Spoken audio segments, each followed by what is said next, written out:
नमस्कार, this is Alok Raj and you are watching my YouTube channel Gyan mart. दोस्तों, आज फिर हम आपके सामने आए हैं 5 क्वेश्चन के साथ जो कॉमन एरर सेक्शन का है। एंड इन क्वेश्चन के साथ हम लोग करना है एरर फाइंड करना है कि किस पार्ट में एरर है। जैसे कि you can see on the screen पे देख रहे हैं दोस्तों, देयर आर 2 क्वेश्चन। ओके, और भी इसके बाद 3 क्वेश्चन है। अभी आपको दिखाई दे रहे होंगे 2 क्वेश्चन। तो क्या करना है इनके साथ हमें एरर फाइंड करना है। अगर इस सेंटेंस में लगता है कोई एरर है तो एरर ढूंढेंगे, है ना। हर एक सेंटेंस 4 पार्ट में डिवाइड है, ए बी सी डी में।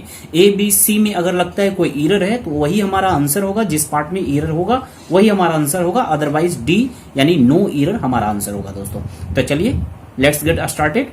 सबसे पहले हम लोग क्वेश्चन को रीड करेंगे। No sooner the minister had he heard about the accident then he rush to the spot. बताएंगे दोस्तों किस पार्ट में एरर है। वीडियो में आगे बढ़ने से पहले दोस्तों मैं ये बता दूं कि इस ढंग से अक्सर मैं कई सारे वीडियो ऑलरेडी मैं अपलोड कर चुका हूं। कॉमन एरर यानी spot the how to spot the error, how to find an error वाले कई सारे वीडियो मैं ऑलरेडी अपलोड किया हूं दोस्तों। जो फर्स्ट टाइम हमारे इस चैनल पे आए हैं, हमारे वीडियो को देख रहे हैं, तो आप पिछले वाले वीडियो को भी जरूर देखें, कुछ सीखने को जरूर मिलेगा दोस्तों। और ये भी मैं बता दूं कि सारे के सारे जो एरर होते हैं वो मेरे जो भी एरर मैं डील कर रहा हूं दोस्तों, वो सारे के सारे प्रीवियस ईयर में पूछे जा चुके हैं एसएससी के एग्जामिनेशन में। ठीक है, चलिए दोस्तों मैं बताता हूं एरर जो है ए पार्ट में है। क्या एरर है तो नोट करेंगे कि जब भी कोई भी सेंटेंस स्टार्ट हो, no sooner, hardly, scarcely, so, neither, nor, etc से। ठीक है, I repeat, no sooner, hardly, scarcely, so, neither, nor से अगर कोई भी सेंटेंस स्टार्ट होता हो तो वहां पर इन्वर्सन का प्रयोग किया जाता है। क्या किया जाता है दोस्तों? इन्वर्सन का। इन्वर्सन क्या होता है? इन्वर्सन 2 तरीके के होते हैं। तो ये डीप में मैं जाऊंगा, एडवर्ब का पार्ट है तो उसमें मैं डीप में हम लोग डिस्कस करेंगे इन्वर्सन के बारे में। लेकिन अभी यहां ध्यान दें कि जब इनसे किनसे, no sooner, hardly, scarcely, so, neither, nor से अगर सेंटेंस स्टार्ट होगा तो इसका एक स्ट्रक्चर होता है। इनके बाद हमेशा एक्जुलरी वर्ब आएगा। क्या आएगा? इनके तुरंत बाद एक्जुलरी वर्ब आएगा और एक्जुलरी वर्ब के बाद सब्जेक्ट रखे जाएंगे। समझ गए दोस्तों? जब भी नो सूनर आए, हार्डली, स्कार्सली आए तो इनके तुरंत बाद सब्जेक्ट नहीं लिख सकते हैं, लिखेंगे पहले auxiliary verb and auxiliary verb के बाद सब्जेक्ट लिखना पड़ेगा। तो देखेंगे सेंटेंस में नो सूनर आया है। अब नो सूनर से सेंटेंस स्टार्ट हो रहा है, इसका मतलब इसके तुरंत बाद क्या आना चाहिए?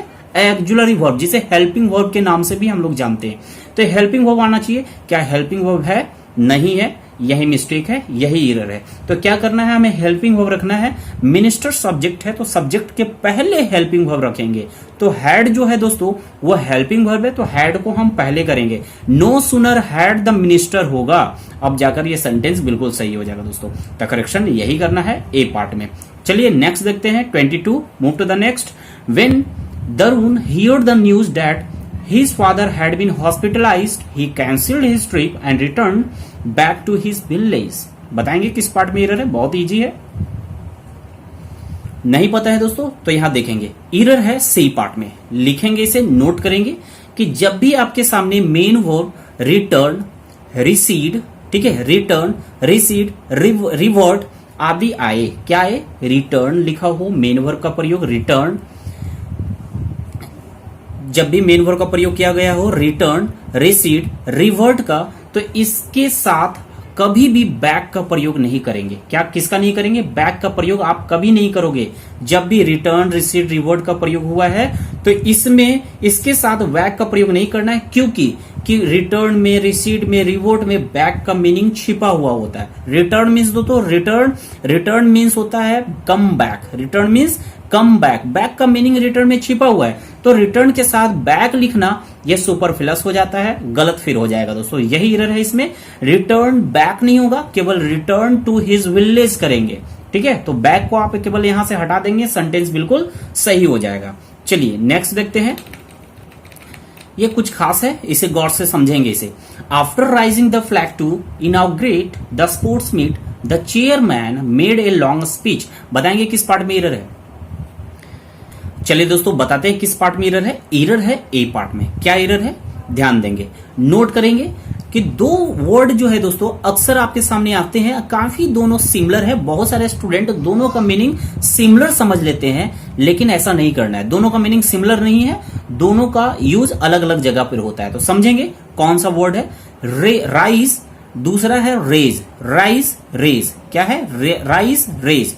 अब दोनों में क्या अंतर है ध्यान रखेंगे। एग्जामिनेशन के पॉइंट ऑफ व्यू से मैं बता रहा हूं कि जब भी एग्जामिनेशन में राइज वर्ड लिखा मिले मेन वर्ब के रूप में, rise word RISE rise word लिखा मिलेगा, तो ध्यान रखना है कि इसके तुरंत बाद कोई भी ऑब्जेक्ट नहीं आना चाहिए। इसके तुरंत बाद ऑब्जेक्ट नहीं होगा, ठीक है, कोई भी ऑब्जेक्ट नहीं होगा। प्रीपोजिशन आ सकता है, राइज के तुरंत बाद प्रीपोजिशन आ जाएंगे, कोई प्रॉब्लम नहीं, लेकिन ऑब्जेक्ट नहीं आना चाहिए, ठीक है। अगर ऑब्जेक्ट आ जाएगा, ऑब्जेक्ट क्या होंगे, जनरली नाउन या प्रोनाउन होंगे। क्या होंगे, नाउन या प्रोनाउन होंगे, ठीक है। तो राइज के बाद कोई भी नाउन या प्रोनाउन का प्रयोग नहीं होना चाहिए, ये रूल है, ठीक है। अब जब रेज आएंगे RAISE, इसका प्रयोग जब होगा सेंटेंस में, तो इसके तुरंत बाद कोई ना कोई नाउन या फिर प्रोनाउन का होना जरूरी है, ठीक है। अब राइज का मतलब होता है उठना या उगना, रेज का मतलब होता है उठाना, ठीक है।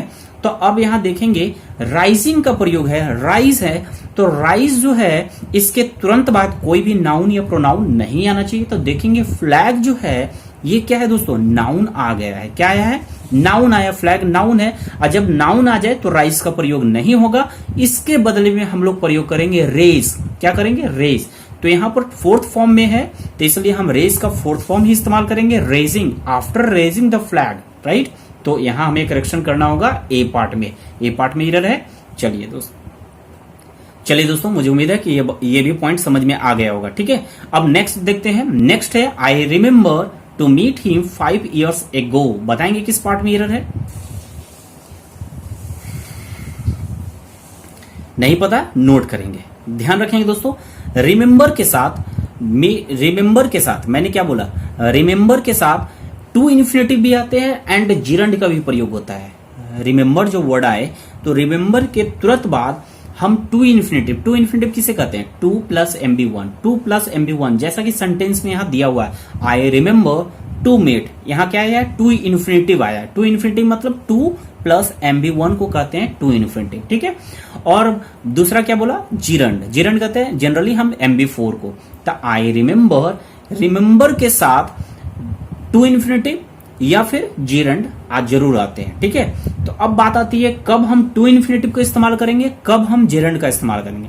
तो ध्यान रखेंगे, जब रिमेंबर कोई चीज याद करने की बात की जा रही हो, पास्ट की घटनाओं को, कैसी घटनाओं को, जब कोई पास्ट की बातों को, पास्ट की घटनाओं को याद करने की बात हो, तो रिमेंबर के साथ हमेशा जिरंड लगाओगे। क्या करोगे, जिरंड लगाओगे। जब भी कोई घटना पास्ट की है उसको याद करना है तो रिमेंबर के साथ आप जिरंड लगाओगे। अगर लेकिन कोई घटना फ्यूचर से हो, ठीक है, कोई भी काम फ्यूचर से संबंधित हो, अभी तक हुआ नहीं है, फ्यूचर से संबंधित हो, उसे याद रखना है, तब रिमेंबर के बाद टू इन्फिनेटिव का प्रयोग करोगे, ठीक है। जैसे कि दोस्तों यहां देखेंगे, अक्सर हम लोग बोलते हैं कल समय पर आना याद रखना, कल समय पर आना याद रखना, याद रखने की बात कर रहे हैं, बट किस काम के लिए, तो समय पर आने की। और आना कब है, फ्यूचर में, राइट।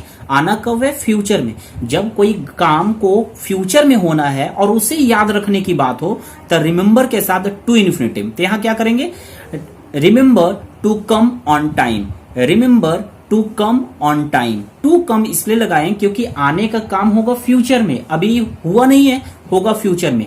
लेकिन यहां इस सेंटेंस में देखेंगे, यहां बात की जा रही है I remember to meet him 5 years ago। अब देखेंगे एगो वर्ड आया है, ये तो पास्ट को इंडिकेट करता है ना। यहां कहना चाह रहे हैं मुझे याद है कि 5 साल पहले तुमसे मिलना, मुझे तुमसे 5 साल पहले मिलना याद है। तो ये घटना मिलने का काम कब हुआ था, तो पास्ट में 5 साल पहले हुआ था, और उन बातों को अभी याद किया जा रहा है। अक्सर पूछते हैं क्या तुम्हें याद है कि पिछले हम लोग 5 साल पहले मिले थे। जब इस ढंग से अगर रिमेंबर का प्रयोग किया गया है और पास्ट की घटनाओं को याद करने की बात हो, तो रिमेंबर के साथ आप जिरंड का प्रयोग करेंगे। तो यहाँ रिमेंबर टू मीट नहीं होगा, मीटिंग का प्रयोग करेंगे। क्या करेंगे? मीटिंग का। तो I remember meeting him 5 years ago। I hope दोस्तों कि ये पॉइंट आपको समझ में आया है। अगर आया है तो एक लाइक जरूर कर देंगे, हमारे चैनल को सब्सक्राइब कर देंगे, और दोस्तों प्लीज देखने के बाद जरूर से जरूर शेयर करें इसे, ठीक है। चलिए दोस्तों आगे देखते हैं। अगला क्वेश्चन है दोस्तों, एंड आज का last question 25। Mumbai is one of high populated city in India. बताएंगे दोस्तों किस पार्ट में एरर है। चलिए मैं बताता हूं, एरर है बी पार्ट में, ठीक है। अब क्या एरर है जानेंगे। यहां दोस्तों इस सेंटेंस में दो जगह करेक्शन करना तो है बी पार्ट में, बट दो वर्ड में करेक्शन करना है। क्या करना है देखेंगे। एक रूल है दोस्तों, उसे आप याद करेंगे, ठीक है। मैं बताता हूं, वन ऑफ जब भी लिखा मिलेगा वन ऑफ, तो वन ऑफ के बाद हमेशा प्लूरल नाउन का प्रयोग होता है। किसका होता है? प्लूरल नाउन का। वन ऑफ के बाद जब नाउन आएंगे उसे प्लूरल फॉर्म में रखेंगे।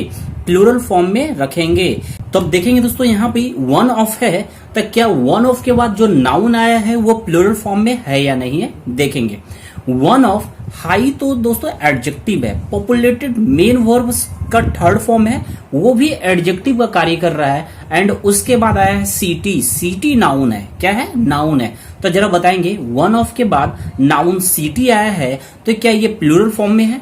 नहीं है ना। तो यानी यही मिस्टेक है, यही गलती है। वन ऑफ के बाद जो नाउन आएंगे हमेशा प्लूरल फॉर्म में रखे जाएंगे, यानी सिटी को सिटीज करना होगा।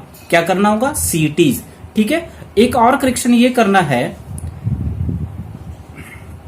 कि एक रूल है दोस्तों, क्या है जानेंगे, कि नाउन के पहले, किसके पहले? नाउन के पहले अगर कोई शब्द आते हैं तो वो जनरली एडजेक्टिव कहलाते हैं, एंड एडजेक्टिव के पहले अगर कोई शब्द आते हैं तो वो जनरली एडवर्ब होते हैं। क्या होते हैं? एडवर्ब। तो देखेंगे सिटी नाउन है एंड नाउन के पहले पॉपुलेटेड आए हैं, तो वो क्या हो गया? एडजेक्टिव का कार्य कर रहे हैं। पॉपुलेटेड क्या कर रहे हैं दोस्तों? एडजेक्टिव का। जब भी ध्यान रखेंगे पॉपुलेट से बना है पॉपुलेटेड, तो पॉपुलेट मेन वर्ब है, और जब मेन वर्ब में हम उस मेन वर्ब का थर्ड फॉर्म का इस्तेमाल किसी नाउन के पहले करते हैं, कोई भी थर्ड फॉर्म का इस्तेमाल, मेन वर्ब का थर्ड फॉर्म का इस्तेमाल किसी भी नाउन के पहले करते हैं तो वो एडजेक्टिव हो जाते हैं। क्या काम करते हैं? एडजेक्टिव का काम करते हैं। तो पॉपुलेटेड यहाँ एडजेक्टिव हुआ, और इस एडजेक्टिव के पहले अगर कोई शब्द आएंगे तो वो हमेशा एडवर्ब होना चाहिए। तो हाई दोस्तों, हाई है एडजेक्टिव है। हाई क्या है? एडजेक्टिव। बट हमें चाहिए क्या था? एडवर्ब। क्या चाहिए था? एडवर्ब। तो यही मिस्टेक है, हाई नहीं बल्कि इसका एडवर्ब फॉर्म चाहिए जो होता हाईली। क्या होता? हाईली। यानी करेक्शन होगा one of highly populated cities, ठीक है। यही करेक्शन होगा दोस्तों। तो ये रूल को आप हमेशा ध्यान रखें कि नाउन के पहले एडजेक्टिव आते हैं एंड एडजेक्टिव के पहले एडवर्ब का प्रयोग किया जाता है, और नाउन के पहले जब मेन वर्ब का थर्ड फॉर्म का इस्तेमाल हो तो वो एडजेक्टिव का ही कार्य करते हैं। किसका कार्य करते हैं? एडजेक्टिव का कार्य करते हैं। और जब ये पॉपुलेटेड एडजेक्टिव हो गया तो इसके पहले हाई वर्ड आया है, तो यहाँ हाई एडवर्ब फॉर्म में होना चाहिए। तो इसलिए हम हाई को हाईली बनाएंगे, तब जाके करेक्शन होगा। तो आंसर था हमारा बी पार्ट में। तो ओके दोस्तों, मुझे उम्मीद है कि ये भी सेशन आपको मजा आया होगा।